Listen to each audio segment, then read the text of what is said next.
All right, in this video, I'm going to go over the call park feature, the shared park 1 and shared park 2. And by doing so, I'm going to simulate a call coming into this phone, putting the call on parked, and picking it up on this phone.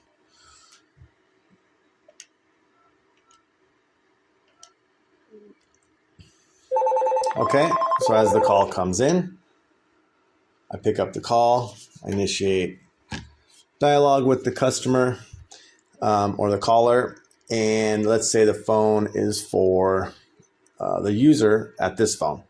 So I will put the call on, I will press SP1. It puts the call on park. As you can see that it's blinking red. Might be hard to see in this video, but you can see it there.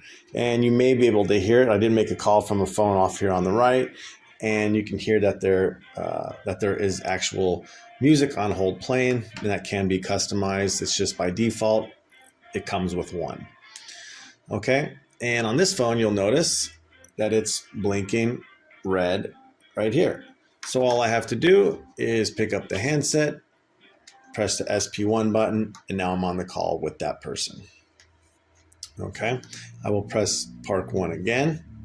Let's say I needed to have this call go back to the user and I didn't want to transfer it. If I wanted the call to go back to this user here, a couple ways I can do it is transfer it, which is in another video, or I can call this user and notify them that they have a call parked on 1. So I will do that.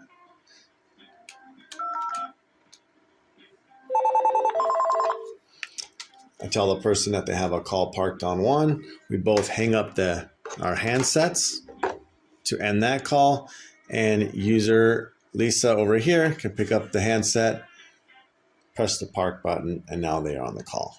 So it's a system-wide hold that will show up on everybody's phone. Again, different from the hold button here, as you will see when I make a call and I press this hold button, it only flashes here, not here. So that's an exclusive hold to this phone. To pick up the call, I just press that button and I'm back on the call.